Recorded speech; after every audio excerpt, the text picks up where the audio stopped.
Hello fam! Welcome back to another vlog. So sa vlog na ito, isi-share ko naman sa inyo ang pangalawang hotel na pagsistayan natin dito sa Osaka, ang Hotel Nikko Osaka. So located ito right in the heart of Shinsaibashi. Katapat lang niya fam ang Parco, nandyan ang Daimaru, shopping street na siya, may Louis Vuitton, may Apple Store. Pagtawid mo lang dyan, nandyan na ang Shinsaibashi shopping street. So malapit talaga siya sa lahat. Anyway, pakita na lang natin yan mamaya or tomorrow kasi sa vlog na to, isasama ko rin yung breakfast selections ng Hotel Nikko Osaka. So pa-check-in na tayo ngayon fam. Nakapag-check out na ako sa unang hotel natin. And ito na ang gamit natin. Ayan. So ready na tayo mag-check-in. Naisipan ko na rin i-start tong vlog na to para mapakita ko na sa inyo yung room mismo. Kasi guguluhin na natin siya, di ba? Tutulugan na natin, higaan na natin, ilalabas na yung mga gamit. So bago pa natin siya gamitin, ma-film ko na yung tour ng room para mas makita nyo siya ng mas maayos at mas maganda. So tara, check-in na muna tayo fam. So bago tayo pumasok sa loob, ayan yung katapat niya, o Parco, tapos Daimaru. Pagpasok niyo dyan sa loob, Shinsaibashi na. Tapos andyan yung mga Apple Store, Louis Vuitton, shopping, etc. Pasok tayo. Ang maganda dito fam, pagbaba nyo, may metro station na agad ng Shinsaibashi dito. Ayan o, Osaka Metro, Shinsaibashi Station. Tapos merong Daimaru White Avenue, basement 1 and first floor. So may connect siya sa Daimaru, no? Ayan siya. Halika na, pasok na tayo fam. Ayan na siya. Hotel Nikko Osaka.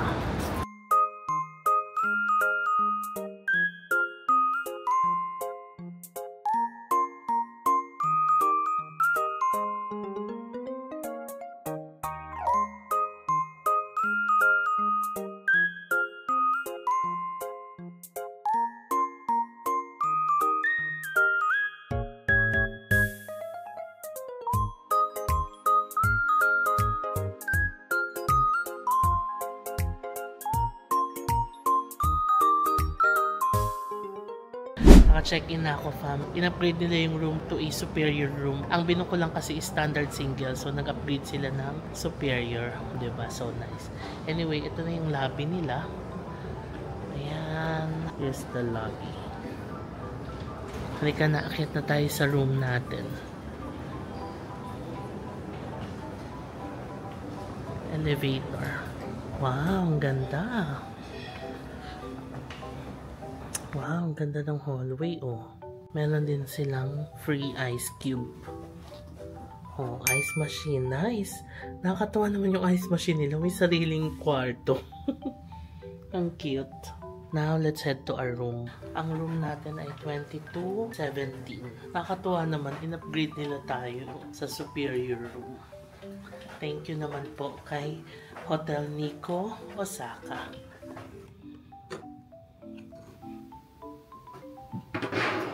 Hello! Ang ganda ng room! So nice!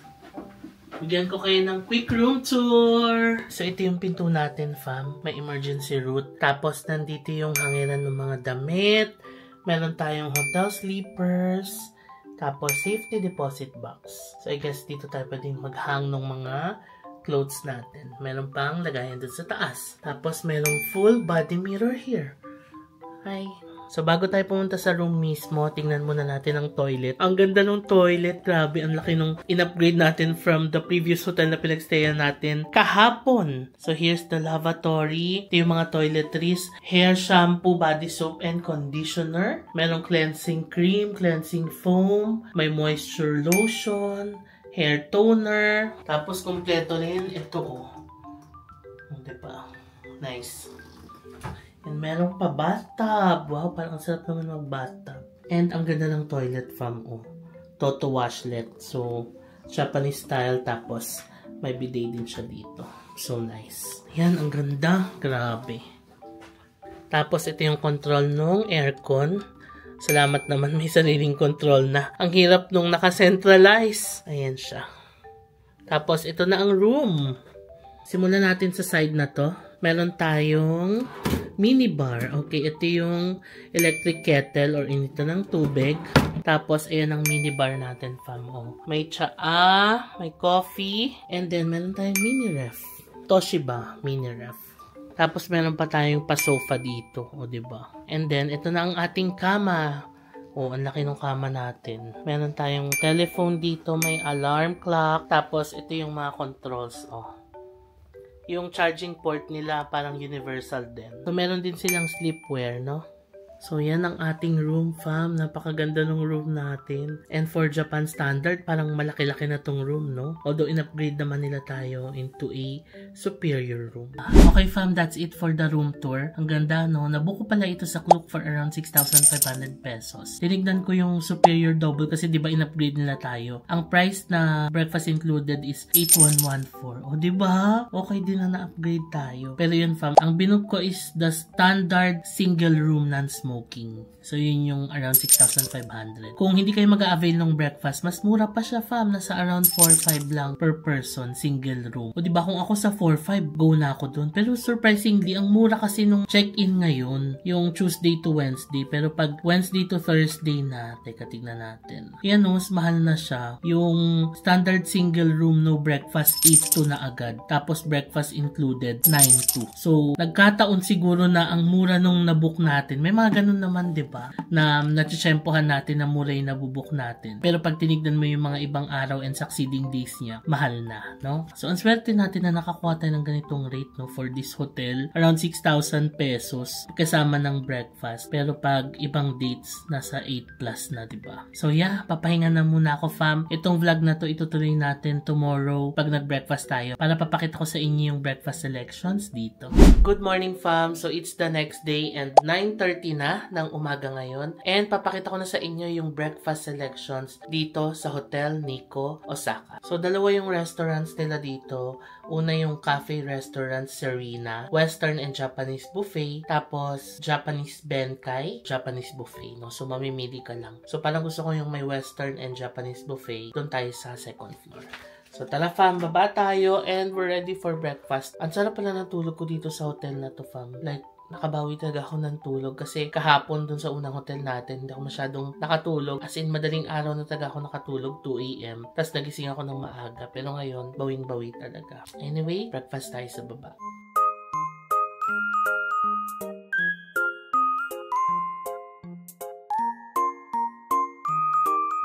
Dito na tayo sa loob, fam. Pakita ko na sa inyo yung selections nila. Of course, ang Japanese curry. Staple breakfast dito sa Japan.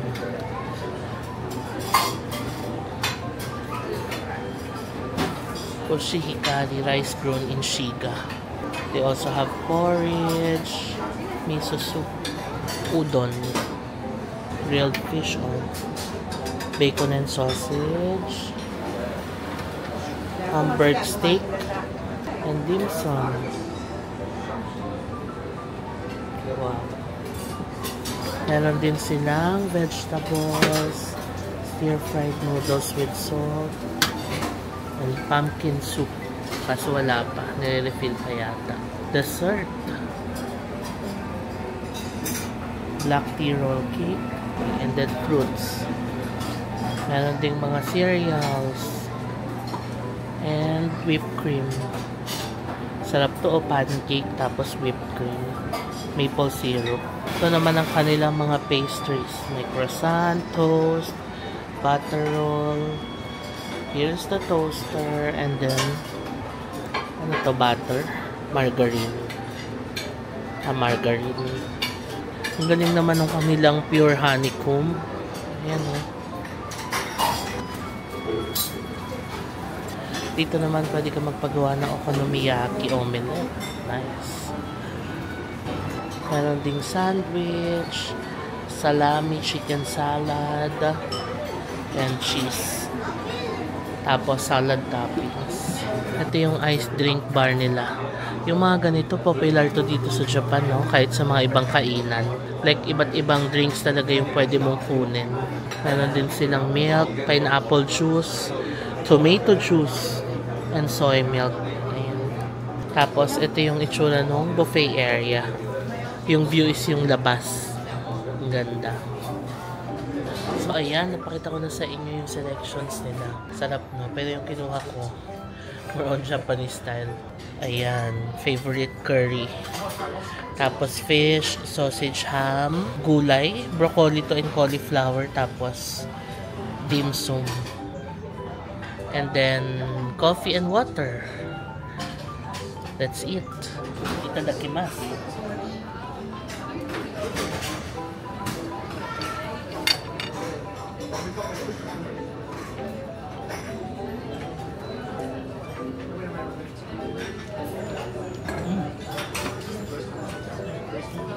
Sarap ng curry nila. Broccoli.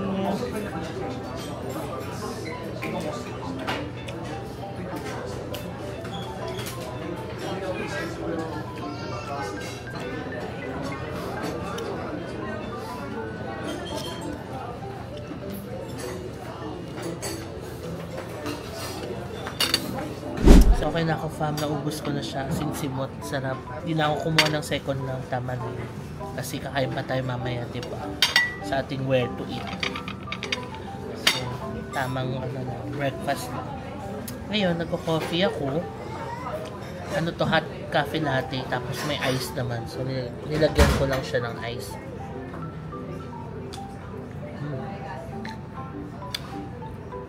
Sarap. Hindi pa ako nakaayos ng gamit kasi check out na rin natin today, tapos lipat ulit tayo sa another hotel dito sa Shinsaibashi. 12 pa naman ang check out, so maaga pa, 10 o'clock pa lang, makakapag-ayos pa tayo ng gamit sa taas. So nakabalik na ako dito sa room, napakita ko na yung breakfast, ang sarap ng breakfast nila, and mag-aayos na tayo ng gamit fam. Yan ang gamit ko, ganyan siya kagulo, so kailangan pa siyang ayusin. Anyway, na-share ko naman na lahat ng details about this hotel, no? Napakita ko kahapon yung buong room natin, toilet, lahat ng mga amenities. Na-share ko rin naman kung magkano natin siya na-book. So I guess, kompleto na, no? Naisip ko kung may kulang pa, pero feeling ko, nabigay ko naman na lahat ng details. Pero just in case na may mga questions kayo about this hotel, lagay nyo lang yan fam sa comment section, tapos we'll do our best na masagot lahat ng magiging questions nyo dyan. So yeah, magliligpit na ako ng gamit, tapos lipat na tayo ng hotel. I-end ko na itong vlog fam kasi itong vlog is dedicated sa Hotel Nikko Osaka, no? So gumagawa ako ng mga ganitong vlogs para sa mga fam na gusto lang ng straight to the point na hotel recommendations dito sa Osaka. Yung isang search mo lang, ito na yung makikita mo. Kasi diba, sometimes ang ginagawa natin, sinasama natin siya sa buong vlog natin. Yung iba naman kasi, hindi rin naman nila gustong panoorin yung buong vlog eh. Ang gusto lang nila yung straight to the point na hotel recommendations. Kaya meron tayong mga ganitong dedicated vlog about the hotels na pwedeng pagstayan dito sa Osaka. So again fam, you can book this hotel on Klook and pwede nyo gamitin yung mga codes ko na naka-display sa screen para makakuha kayo ng extra discounts. So before ko end itong vlog, please follow me sa aking mga social media accounts, JM Banquisio sa Facebook at JM Banquisio sa Instagram and at JM Banquisio _ sa TikTok. Kung nagustuhan nyo itong vlog na to, please paki-like nyo naman and subscribe kayo sa channel ko and hit that notification bell para ma-notify kayo every time na magkakaroon tayo ng bagong upload. Thank you fam for watching and I'll see you on the next Osaka vlog. Bye!